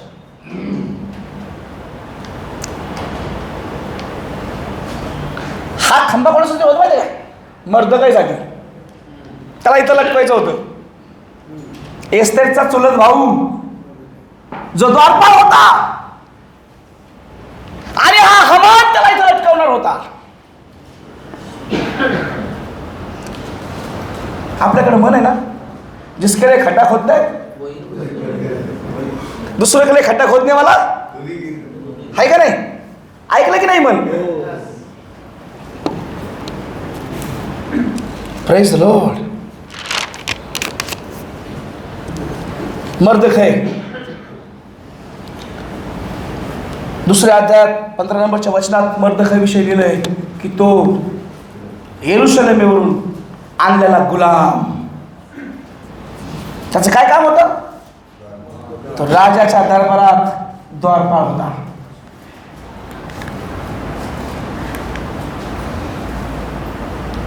हे द्वार आहे. राजा महालात आणि हा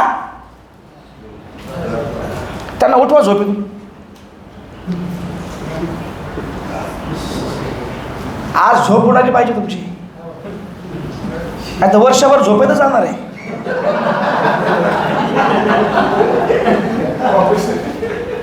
आणि जागृत माणसाला आशीर्वाद मिळतात.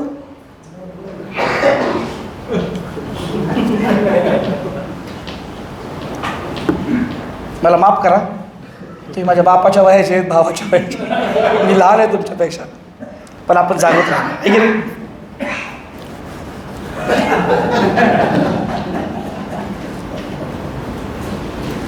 हा मर्द काय गरीब गुलाम, त्याला काम दिलं हो द्वारपालाचं.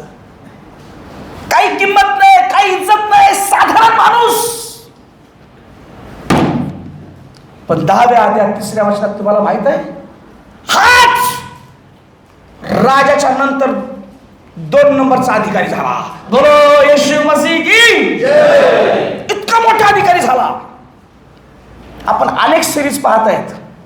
योसेफाची सिरीज पाहिली, खड्ड्यात फेकला, पण मिस्राचा अधिकारी झाला. दानियल पण गुलाम गेला, त्याच्याशिवाय काही चालत नव्हतं. हा मर्दखै पण तसाच गुलाम म्हणून गेला.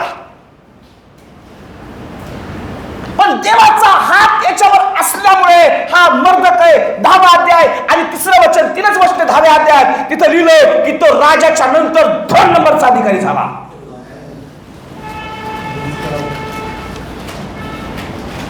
देवाच्या लोकांनो,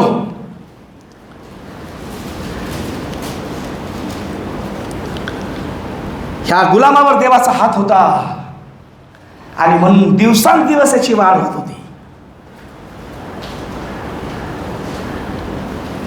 ह्या 2025 मध्ये कदाचित आपण साधारण असू, 4-5 लोक, 10-15 लोक असतील, 50 लोक असतील. आपलं आपण छोटीशी बॅग घेऊन, प्लास्टिकची पिशवी घेऊन सेवेला जात असू. पण जर देवाचा हात असेल तर या वर्षाच्या शेवटपर्यंत देव तुम्हाला अधिकाराने फिरवणार आहे.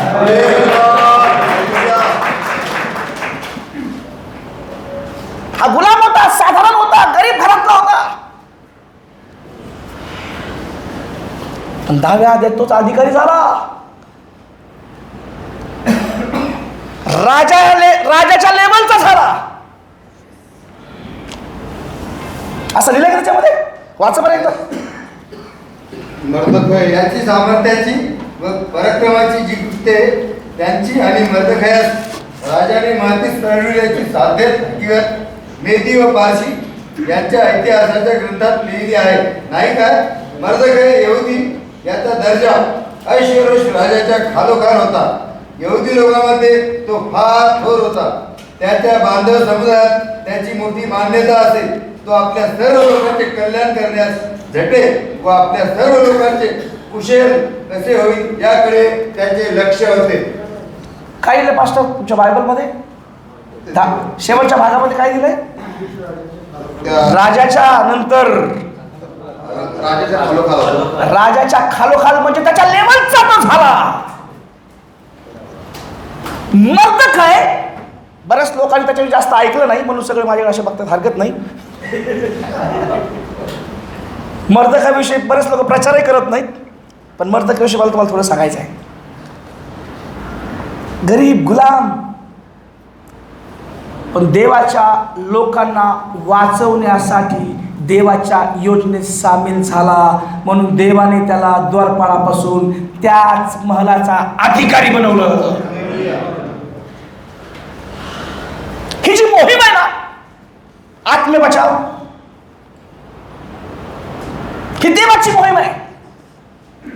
लोकांना वाचवणे, नरकापासून वाचवणे,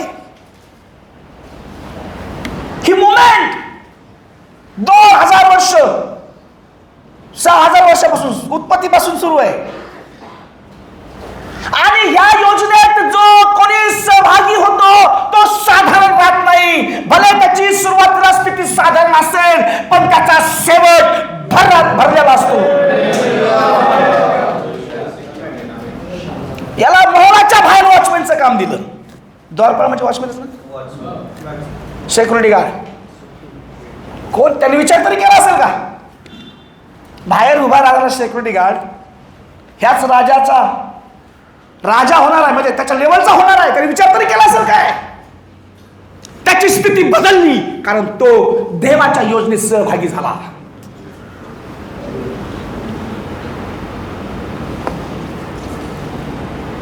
राजाच्या योजनेत सहभागी नाही झाला, देवाच्या योजनेत सहभागी झाला. यहुदी लोकांना वाचवायच्या.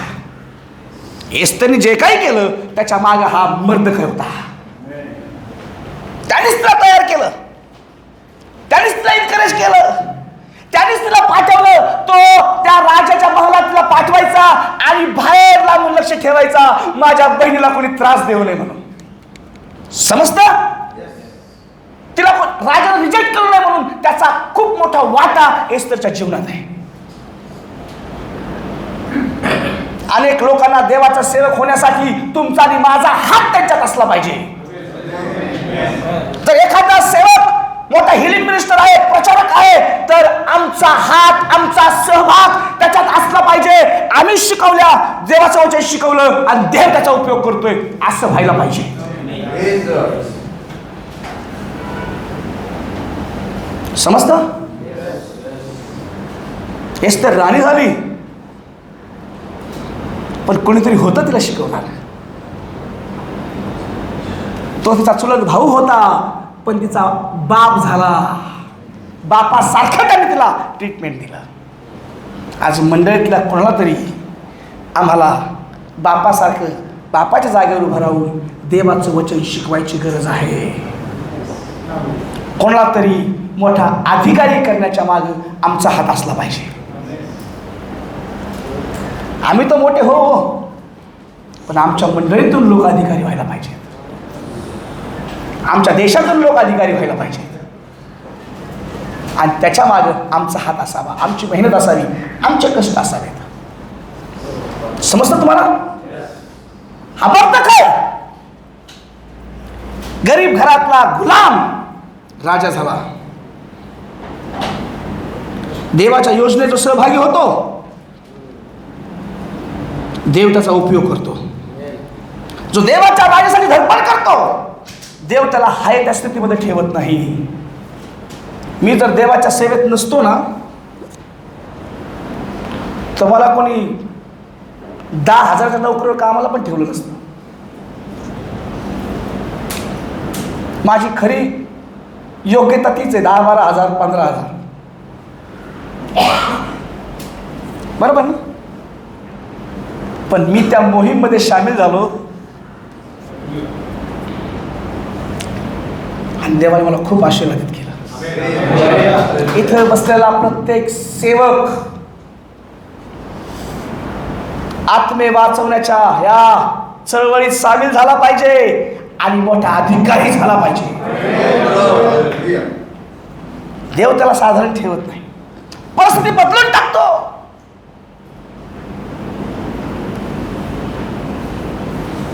देवाची स्तुती असो. जो सुवार्थाच्या कामासाठी, देवाच्या राज्याच्या वाढीसाठी देवासोबत उभा राहतो, देवाचा हात त्याच्यावर असतो आणि देव त्या माणसाला उंच उंच आणि उंच करत राहतो.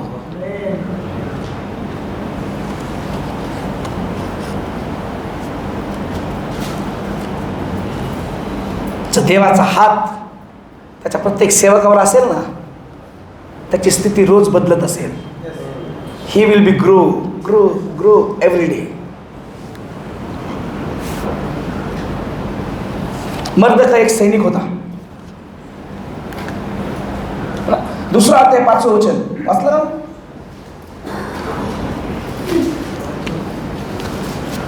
वाचा बरं कुणीतरी. सुशांत राजवाड्यात मर्दकाय, बरोबर आहे ना? हा वाचा वाचा. सुशांत राजवाड्यात मर्दकाय बिन याईर बिन शिमई बिन किश या नावाचा एक बन्यामिनी यहुदी होता. हा बरं, आता ऐका, लक्ष नाही का, फार सुंदर देवबापाने मला हे समजून सांगितलं, मी तुम्हाला समजवत आहे. हा मर्दकाय द्वारपाळ कसा काय राजा झाला त्याचा सिक्रेट तुम्हाला आज तुमच्या समोर ठेवणार आहे. हा द्वारपाळ होता. दुसरा अध्याय 21 आणि 22 नंबरचं वचन वाचा. हा बघा इथे 21 नंबरचं वचन वाचा. मर्दकाय राजदरबारी वाचा. त्या दिवसात मर्दकाय राजद्वारी बसत असे. मला पाणी द्या का प्यायला? तेव्हा राजाच्या द्वारपाळापैकी त्याचे 2 फौजी तेरे हे कोपायमान होऊन अश्वरोष राजावर हात टाकण्याची संधी पाहत होते. मर्दकायास ही गोष्ट कळाली तेव्हा त्याने एस्तेर राणी ती सांगितली आणि एस्तेरने मर्दकायाच्या गावाने राजास ती सांगितली. चौकशी झाल्यावर ही बातमी खरी ठरली. तेव्हा त्या दोघां झाडावर फाशी दिले. बस बस बस, एकच वचन वाचायचं. इतर दिलं कोणतरी वाचा ना. मर्दकाय राजद्वारी बसलेला असताना बिगान व तेरेस प्रवेशद्वारावरील राजाचे पहारेकरी राजावरील रागाने राजा अहश्वेरोशाला मारून टाकण्याचा कट करू लागले. मर्दकाय द्वारपाळापासून राजाच्या लेवलला जाण्याच्या मध्ये खूप काही गोष्टी घडल्या. त्यातली पहिली गोष्ट आहे 2 सैनिक, हा बिगदान आणि तेरेस, ते पण द्वारपाळ, वॉचमॅन, सिक्युरिटी गार्ड. काय योजना करत आहेत राजाला? असं जाईल ते चर्चा करतायत. राजाला संपवायचं, याचं साम्राज्य संपवायचं. ही गोष्ट ऐकली मर्दकायाने आणि जाऊन राजवाड्यात सांगितली. दुसरं कोणी असतं म्हणाल काय गरज आहे आपल्याला, आपली नोकरी आहे ना, बस झाली ना. हा एस्तेरला सांगितली, त्याच्याद्वारे तो पुन्हा दरबारात जाऊन सांगितली. पण ही गोष्ट तिथपर्यंत पोहोचवली नाही, मला ते म्हणायचं आहे. दुसरं कोणी असतं मला जाऊ ना, आपलं काय केलं ते नाही, तो राजा मरण, मला थोडी सुतक पडणार आहे, मेला तर मेला, आहे की नाही. हा मर्दकाय मोठा अधिकारी होण्याचं सगळ्यात मोठं कारण त्यांनी काय जाऊन दरबारात सांगितलं, कारण तो त्या राजावर प्रेम करणारा होता. तोच माणूस अधिकारी होऊ शकतो जो त्या राजांच्या राजावर प्रेम करेल. देवावर प्रेम करणारे लोक व्हा. कोणावर? बघा, जेव्हा ही गोष्ट राजाला सांगितली, राजाने पण विचारपूस करण्याचा वेळ घातला आणि ही गोष्ट या लोकांना कळाली की आमची चुगली याने लावली. हॅलो, त्या मर्दकायाला माहिती होतं हे लोक चिडून मला पण मारून टाकतील, मला पण संपवतील. त्या राजाच्या प्रेमापोटी, त्या राजावर प्रेम होतं म्हणून त्या मर्दकायाने आपला जीव धोक्यात टाकला. राईट?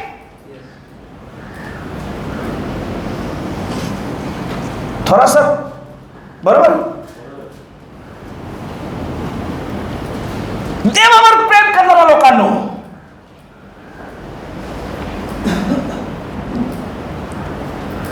आमचं पहिलं प्रेम गाणं गातं फक्त, पहला पहला प्यार, हकीकत में नाहीये, तो गाणं आहे खाली.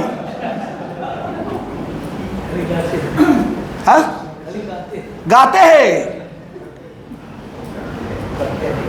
जो परमेश्वर से असली प्रेम करता है त्यालाच अधिकारी व्हायला संधी आहे.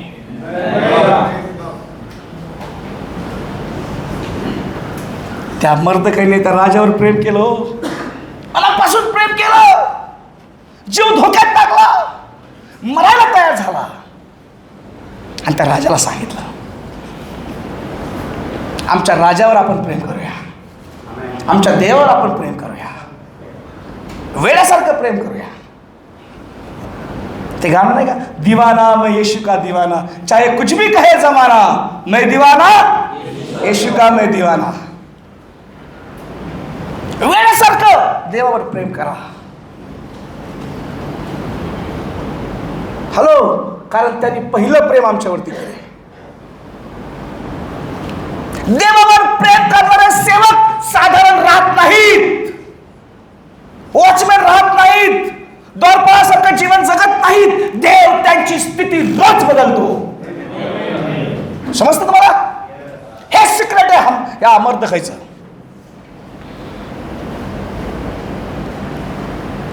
नुसतं बोलून चालत नाही, त्याने कृतीमध्ये प्रॅक्टिकल करून दाखवलं. जर आम्ही देवावर प्रेम करणारे लोक आहोत तर या 25 मध्ये सुवार्तेसाठी आम्ही आमचा जीव धोक्यात टाकायला तयार हो, मरायला तयार हो, मार खायला तयार हो. हॅलो,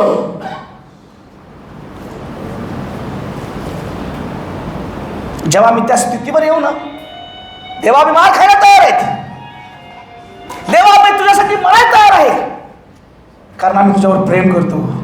लक्षात ठेवा, देवाचं लक्ष ह्या जगातल्या लोकांपेक्षा जास्त तुमच्याकडे लागलेलं असेल. ह्या 2025 मध्ये आपण देवावर प्रेम करूया. आपण गाणं गातो ना, मैं केवल तुझसे प्रेम करू, माहिती का ना, और पीछे ना हटू. प्रेम करूया आपण देवावरती.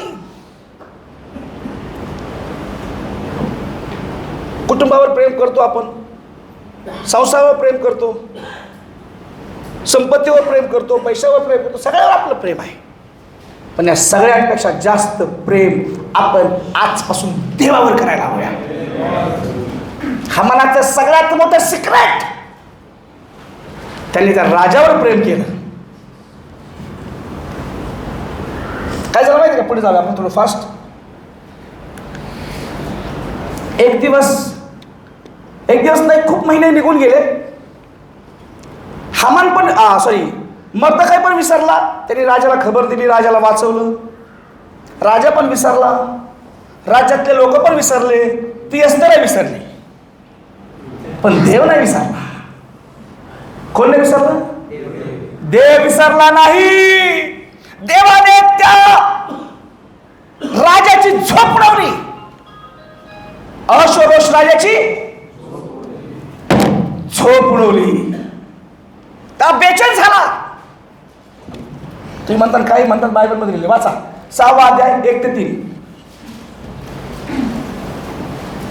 त्या रात्री राजाची झोप उडाली. त्या रात्री, ऐका हळूहळू वाचा, त्या रात्री राजाची झोप उडाली. त्या रात्री राजाची झोप सगळ्यांनी बोला, त्या रात्री राजाची झोप उडाली. देवाने त्याची झोप उडवली. देव म्हटलं असेल, माझ्या सेवकानं तुझा जीव वाचवला, तू झोपतोस, उठ.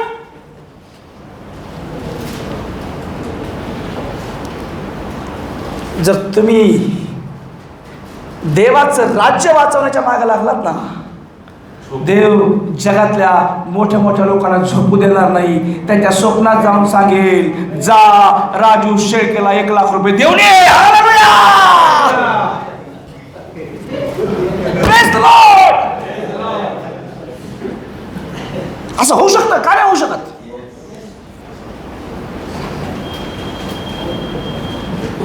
तो देव आहे. तुमच्यासाठी सगळ्याची झोप उडवेल. राशन दुकानवाल्याची झोप उडवेल, किराणावाल्याची झोप उडवेल. म्हणे जा 6 महिन्याचा किराणा देव राठोडच्या घरी देऊन ये. हालेलुया! झोप उडवली तुमची झोप उडाली. Praise the Lord. काय म्हटलं? त्याला झोप यायला. मग पुढे वाचा. तेव्हा त्या आज्ञेने इतिहासाचा ग्रंथ आणून हा, इतिहासाचा ग्रंथ. लोकांनी त्याच्या पुढे वाचला. ऐका, हा पण एक ग्रंथ आहे इतिहासाचा, हिस्ट्रीचा. त्याविषयी आपण नाही घेतलं, त्याच्यात राहून गेला. तू घेतला का? नाही घेतला. हा पण एक ग्रंथ आहे. हे पुस्तक आहे ऑलरेडी. हा एक ग्रंथ आहे, पुस्तक आहे, त्यात लिहिलं आहे. पण एक ग्रंथ बायबलमध्ये, त्याचं फक्त नाव आहे. ह्या ग्रंथामध्ये लक्षात घ्या. हा वाचा. तेव्हा त्याच्या आज्ञेने इतिहासाचा ग्रंथ आणून लोकांनी त्याच्या पुढे वाचला. हा, रात्रीच्या वेळेला काय काय घडलं ना, त्या ग्रंथात लिहिलं होतं. महिन्याचे महिने निघून गेले आणि हा ग्रंथ राजाला झोप येईना म्हणून वाचायला सुरुवात केली. काय लिहिलं भाऊ ग्रंथामध्ये? त्यात हा मजकूर होता. अर्षश्रेष्ठ राजाच्या द्वारपालांपैकी 2 खोजे जे त्याच्यासोबत घडलं ते त्याच्यात लिहिलेलं होतं. बित्तान व तेरेस यांनी राजावर हात टाकण्याचा भेद केल्याची मर्दखयाने खबर दिली. हा, मर्दखायाने खबर दिली. तेव्हा राजाने विचारले की ह्या कामगिरीबद्दल मर्दखयाचे काही गौरव अथवा मान सन्मान. एक मिनिट. लोक विसरले, मर्दखाय पण विसरला, राजा पण विसरला. पण मला असं वाटतं याच्यात खरंच देव नाही विसरला. मर्दखायला देव विसरला. ते म्हणलं माझ्या सेवकाला काहीतरी रिवॉर्ड मिळायला पाहिजे, म्हणून त्यांनी त्या राजाची झोप उडवली आणि इतिहास वाचायला आला. तो त्याचा इतिहास होता. वाच, ऐक. आणि इतिहासात त्याला कळालं, हा मर्दखाय नसता तर मी मेलो असतो. तो म्हणतो त्याने माझा जीव वाचवला, त्याचा सन्मान केला की नाही?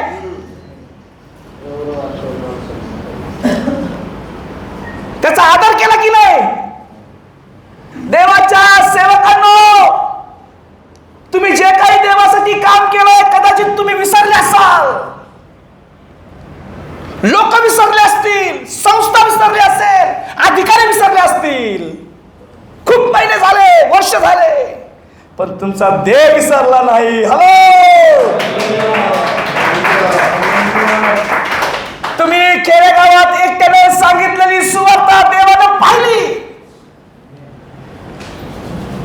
तुम्ही कुठेतरी एका कोपऱ्यात झाडाखाली उभा राहून लोकांसाठी प्रार्थना केलेली देवाने पाहिली. कदाचित लोक विसरले असतील. तुमच्या हातून घडलेले चमत्कार तुम्ही विसरले असाल आणि ज्यांच्यासोबत घडले ते विसरले असतील. ज्यांनी साक्ष ऐकली ते पण विसरले असतील. पण तुमचा देव तुमचं काम विसरलेला नाहीये. हॅलो, लहानसं काम देवाने त्याच्या समोर ठेवलेलं आहे. राजा विसरला, मर्दखाय विसरला, त्याच्या सोबतचे सगळे द्वारपाल सगळे विसरले, एस्तर नाही विसरली, पण देव नाही विसरला. जे काही आपण देवाचं काम देवावर प्रेम करून करतो ते कोणतंच काम देवाच्या नजरेपासून लांब नाही आणि त्याचं प्रतिफल तुम्हाला मिळाल्याशिवाय राहणार नाही. लोक म्हणतात काहीतरी पुण्य केलं असं मागच्या जन्मातून मिळालं. म्हणलं नाही, हे तुम्हीच केलेलं काम आहे देवासाठी. हे देवावर केलेलं प्रेम आहे. देव विसरला नाही. ह्या 2025 मध्ये तुम्ही कोणतंही काम देवासाठी कराल, देव विसरणार नाही. देव विसरणार. तुमच्या प्रत्येक कामाचा देव आदर करेल. देवाच्या राज्यासाठी झटणाऱ्या लोकांचा देव आदर करतो, त्यांच्या कुटुंबाचा आदर करतो, त्या केलेल्या सेवेचा आदर करतो, तुमच्या नावाचा आदर करतो. लोकांनी आदर नाही केला तरी चालेल, पण आपल्या देवाने आमचा आदर करावा. समजतं का तुम्हाला? काय सुंदर सिक्रेट आहे याच्यावर. तुम्हाला वाटतं तुम्हाला कोणी पाहत नाही, कुणाचं लक्ष तुमच्याकडे नाही. कुठेतरी कान्या कोपऱ्यात, खेडेगावात, कुठेतरी नगरात, लांब झोपडपट्टीमध्ये तुम्ही सेवा करता. अधिकारी सोडून द्या, पण देव तुमच्याकडे कधीच कानाडोळा करणार नाही. त्याचं लक्ष तुमच्या प्रत्येक कामाकडे आहे. Praise the Lord. राजा म्हटला, माझ्या सेवकाचा सन्मान झाला की नाही? मर्दकायला काय बक्षीस दिलं की नाही? बक्षीस, रिवॉर्ड असं दिलं त्यात. तुमचं बक्षीस येत आहे, तुमचा रिवॉर्ड येत आहे, तुमचा आशीर्वाद येत आहे. आणि 25 मध्ये मिळणार आहे.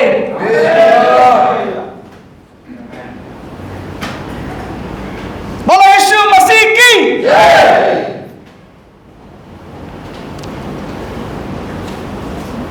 देव 25 मध्ये सुवार्तिकाच्या कुटुंबाचा सन्मान करणार आहे.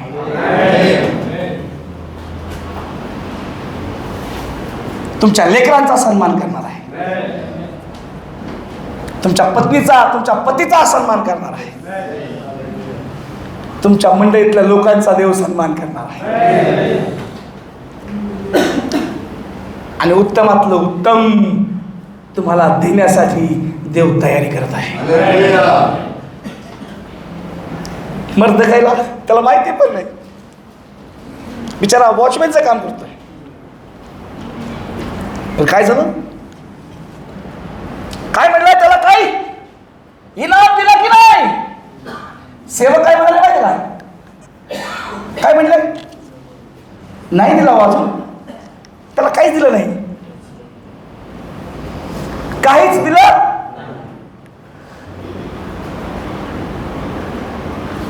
राजा काय म्हणतो? जे त्या हमानाकडे होतं ना, सगळं काढून नेलं.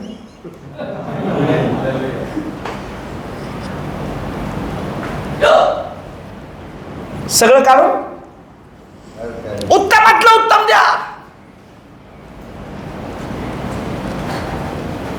Praise the Lord. मनापासून देवावर प्रेम करणाऱ्यांना, हृदयापासून सेवा करणाऱ्यांना देव उत्तमातलं उत्तम देतो. जुनं देणार नाही, फाटकं तुटकं देणार नाही, उष्टपाष्ट देणार नाही. Fresh anointing, fresh.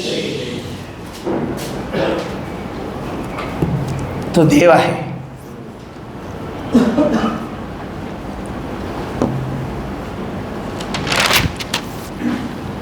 थोडं फास्ट जावे आपण, संपूया. मर्दखाईने देवावर प्रेम केलं, त्या राजावर प्रेम केलं. मर्दखाई त्या यहुदी लोकांना वाचवायच्या मोहिमेमध्ये सामील झाला. आणि म्हणून ह्या 10व्या अध्यायात आणि 3ऱ्या वचनात राजाने त्याला सोन्याची अंगठी देऊन, मुकुट घालून त्याच्या लेवलचं बनवलं. त्याच्या बाजूला खुर्ची दिली. वचन सांगतो, मी नाही सांगतो. 10:3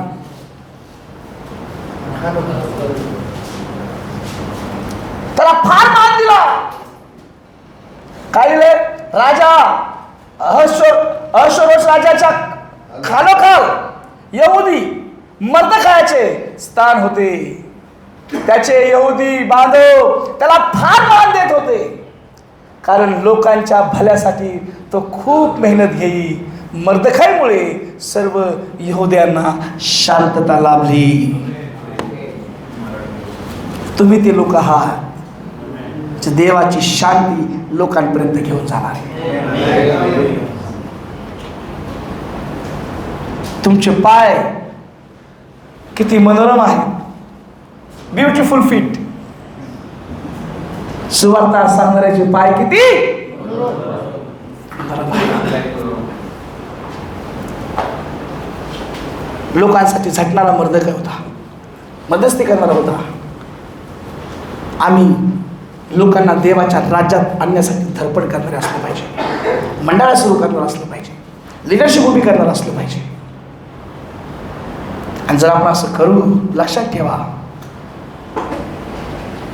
लोक तर आमचा सन्मान करतीलच, पण देव पण आमचा सन्मान करेल.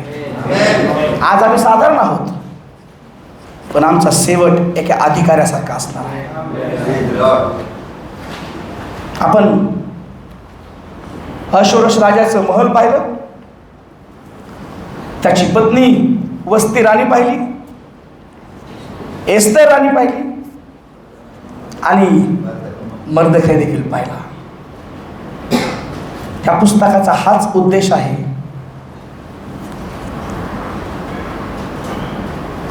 लोकांना वाचवणारे आपण बनावं, देवाचा मार्ग दाखवणारे बनावं, नरकापासून लोक वाचले जावे, देवाच्या राज्यात लोक यावे, हीच देवाची इच्छा आहे. आपण उभं राहावे. थँक्यू.